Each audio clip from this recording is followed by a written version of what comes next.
بسم الله الرحمن الرحيم. يا أيها الذين آمنوا كتب عليكم الصيام كما كتب على الذين من قبلكم لعلكم تتقون.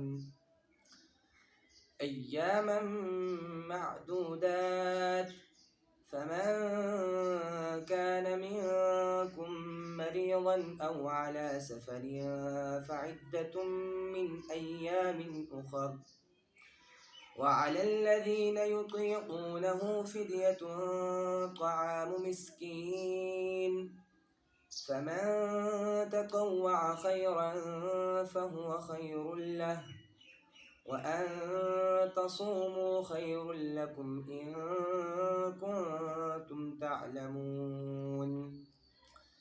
شهر رمضان الذي أنزل فيه القرآن هدى للناس وبينات من الهدى والفرقان، فمن شهد منكم الشهر فليصمه، ومن كان مريضا أو على سفر فعدة من أيام أخر، يريد الله بكم اليسر ولا يريد بكم العسر، ولتكملوا العدة ولتكبروا الله على